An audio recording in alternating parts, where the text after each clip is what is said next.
we're kicking things off with one of our bucket list restaurants, L'Atelier de Joël Robuchon.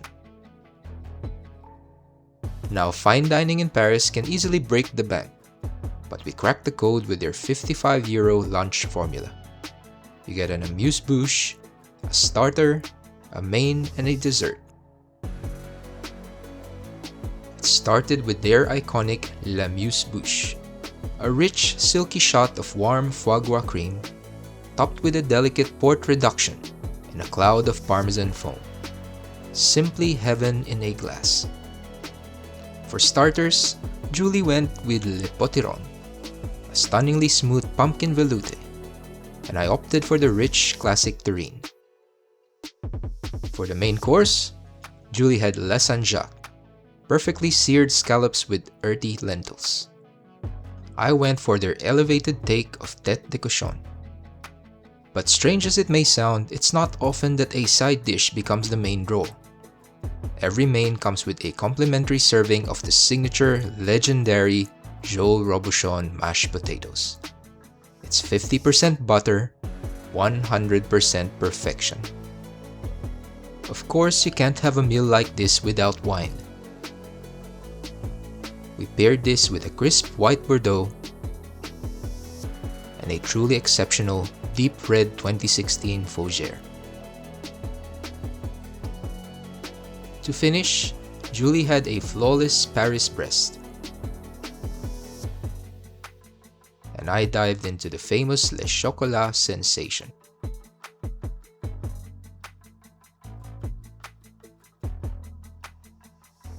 And just when we thought we were done, out came complimentary warm madeleines and marshmallows. For €55, this is easily one of the best luxury food values in Paris. However, I will warn you that drinks are not included and the wines can add up quickly. We ended up spending more on wines than we did on food. But hey, we're in Paris and you only live once.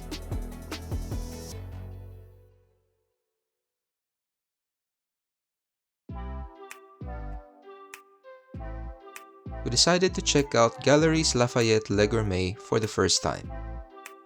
And wow, the ground floor, the most legendary and famous pastry shops and chocolatiers in town are represented, including a personal favorite of mine, L'Éclair de Génie.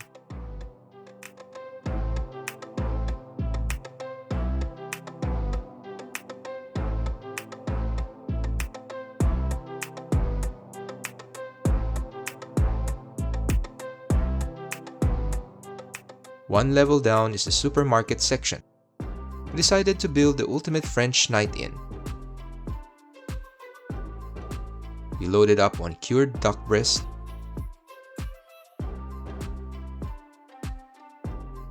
rich foie gras,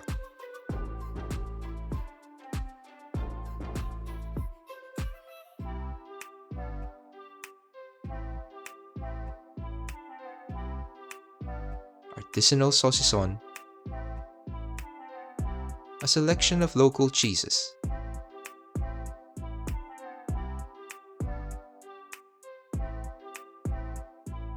plenty of high-quality French butter. We paired this epic spread with a powerhouse bottle of Gigondas.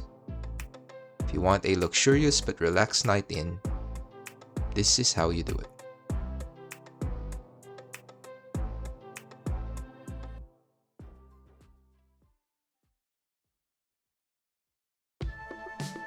Paris's cocktail scene is exploding right now, with multiple spots ranking among the top 50 bars in the world. Tonight, we're hitting two absolute standouts. First up, Bar Nouveau. At first glance, one might wonder how this was named 17th best bar in the world. It's tiny and dark, with very minimal decoration.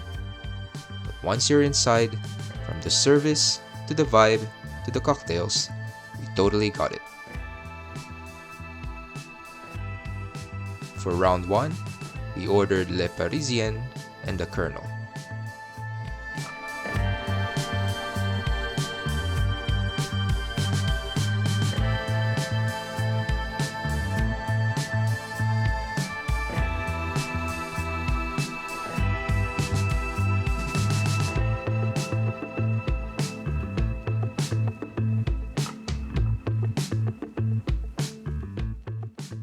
For the second round, we tried the Gustav and the Ramos. Clean, inventive, and incredibly balanced.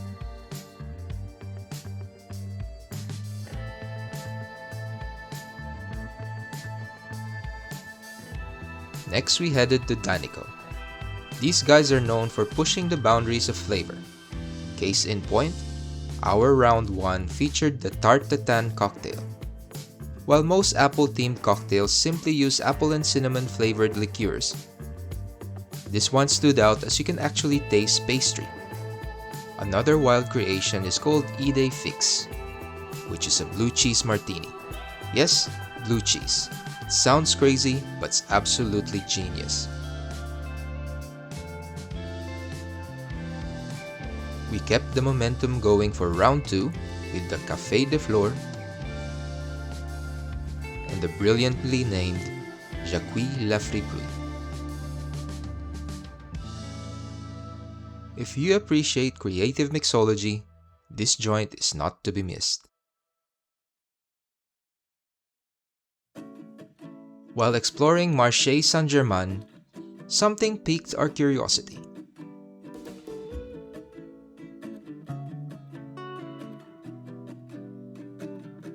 Poissonnerie Viot. This place looks like a high-end fishmonger, but they're doing incredible things with aged fish.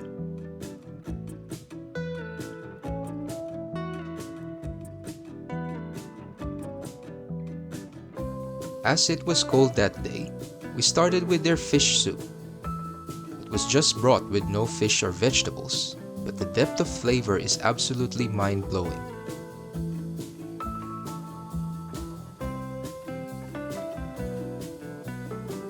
Next up was the star of the show, dry-aged trout sashimi.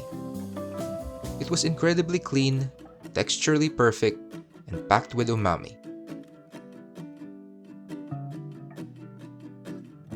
We followed that up with another variety of aged fish. It's not a cheap lunch, but for seafood lovers, it's worth every cent.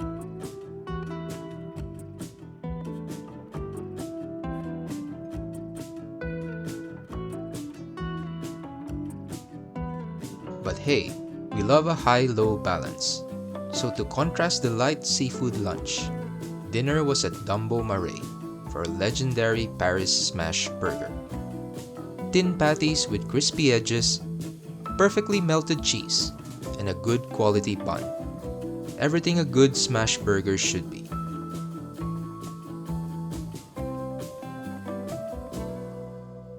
We made a realization that the French are like the Japanese when it comes to valuing craftsmanship.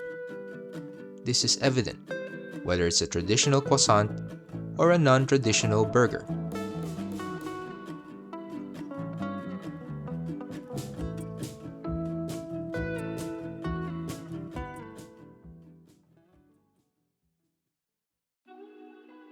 No trip to Paris is complete without Parisian hot chocolate.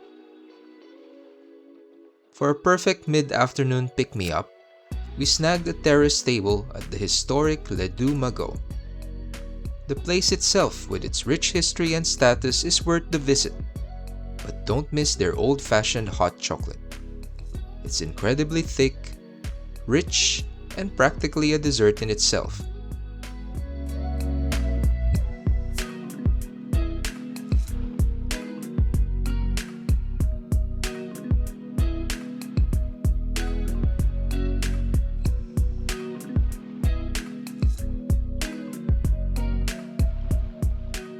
Switching gears from cafes to cellars, we also made a point to head straight over to La Grande Épicerie to secure some precious cargo to take home.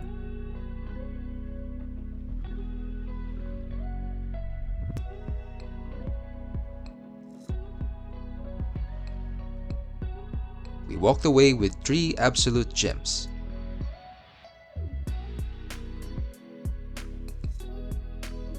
For our final feature, we had lunch at Frenchie Pigalle, a Michelin guide listed modern bistro that we always wanted to try since seeing it at Tony Bourdain's show.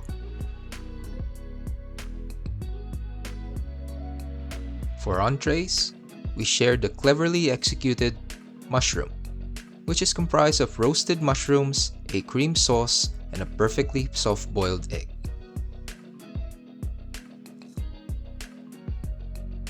The leeks are candied braised leeks with a sabayon sauce and a brioche crumble.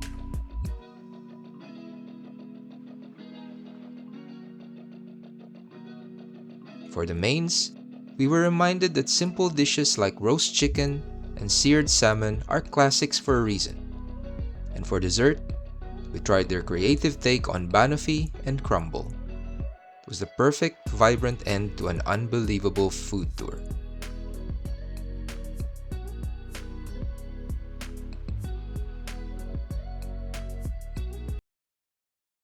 As the saying goes, Paris is always a good idea.